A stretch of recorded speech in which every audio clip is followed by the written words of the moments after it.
are the premiers? Monsieur Trudeau, avez-vous un plan chiffré sur la frontière? Looking forward to talking about Team Canada with the premiers tonight. There's lots of work to do all together, but we can see that one of the great strengths of Canada is different perspectives focused on standing up for Canadians. That's what this is all about. C'est une opportunité importante de parler avec les premiers ministres sur notre approche Équipe Canada. Le fait que les premiers ministres ont différentes perspectives et différentes approches renforce les valeurs communes que nous avons en tant que Canadiens et nous aide à être là pour défendre les intérêts des Canadiens. Avez-vous un plan chiffré sur la présenter? Est-ce que c'est le moment d'intervenir? What's being done to help our northern and remote communities struggling without Canada Post? Canadians are fed up with this dispute. They do not believe that the parties have taken these negotiations seriously. I hear that from small business owners, from rural and remote communities, indeed, Indigenous stakeholders. So it's time for these parties to reflect the great responsibility that they have, get on with these negotiations, get a deal, and return the Postal Service to Canadians. À partir En de français, quand à partir du moment de quand est-ce que le gouvernement va intervenir? peux-tu faire le premier? Oui, mais c'est la même question. Mais en fait, est-ce que c'est le moment d'intervenir? En fait, c'est ça la question. Bien, les Canadiens ont ras-le-bol de ce conflit de travail.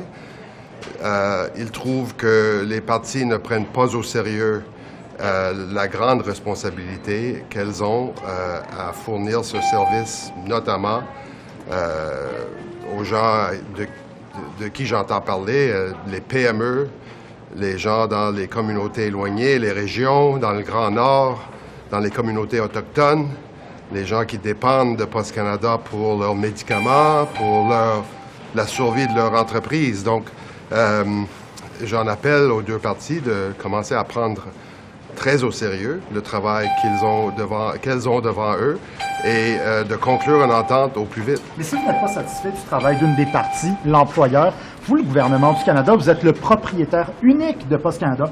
Allez-vous virer le conseil d'administration?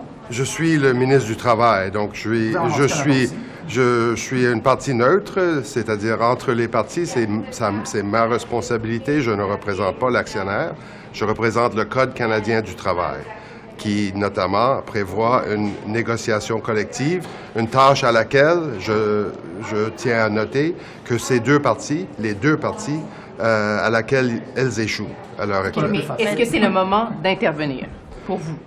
Aujourd'hui, tous les jours sont des jours nouveaux. Et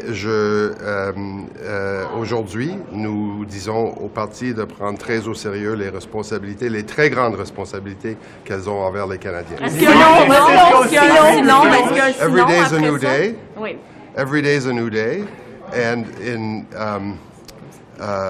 for today, I'm telling these parties to take very seriously the work that they have before them and to get a deal done.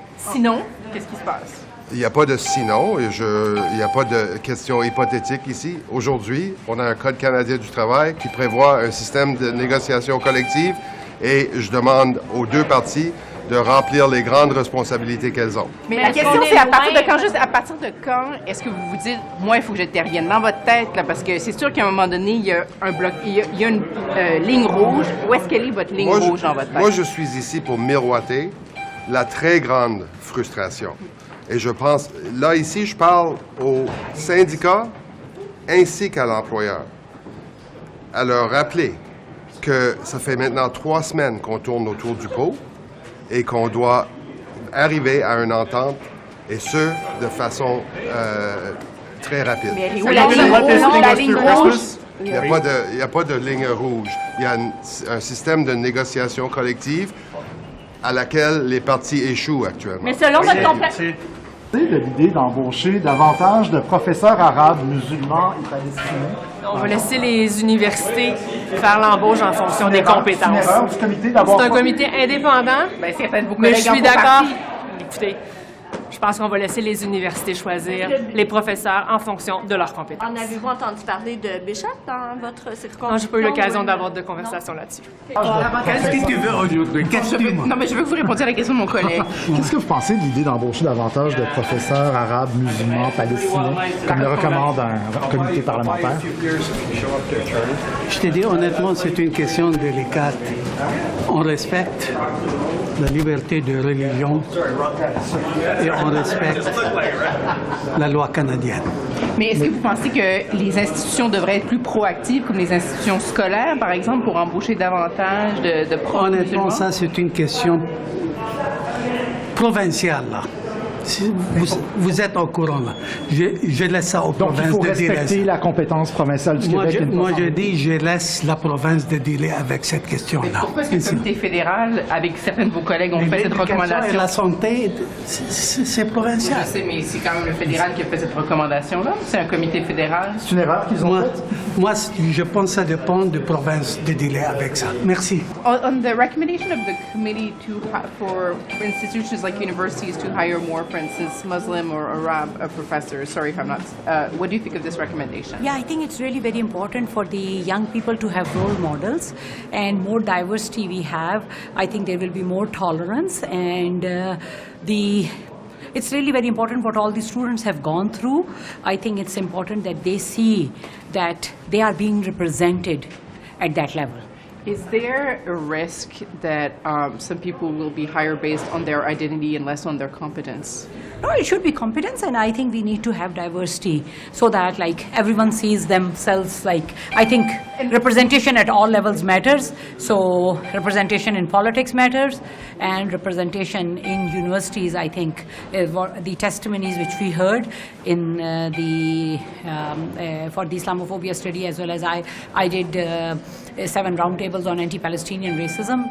It's very clear that we need representation and we need diversity. I think with that there will be more tolerance. It will be good for the young people to know that there are opportunities. Because some of your colleagues are saying this is, this shouldn't be the federal government. This is like provinces, education is a provincial matter. What do you say to that? I think it's a good document to have. Those recommendations are good, and I think universities should look into some of just those. one more question. Maybe some of your Jewish colleagues could say, well, we've seen some anti-Semitism on campuses. Like, what about us? Like, do you think there should be also I think a very proactive? we need to fight all forms of hate. And we need to stand united against any type of hate. What we have seen in the last 17 months, rise in Islamophobia, rise in anti-Semitism, rise in anti-Palestinian racism, all that is not right. We need to put an end to all forms of hate. The walls of hatred which we have built around us, I think, need to go down. This is not what the Canadian values are. Canadians are known to rely on each other, have peace, love within their families, with their friends, with their neighbors. I think that's what we need to look into. So there could be also, you would like to see more proactive, Jewish hires, basically. Yeah, there should be diversity. I think diversity needs to be reflected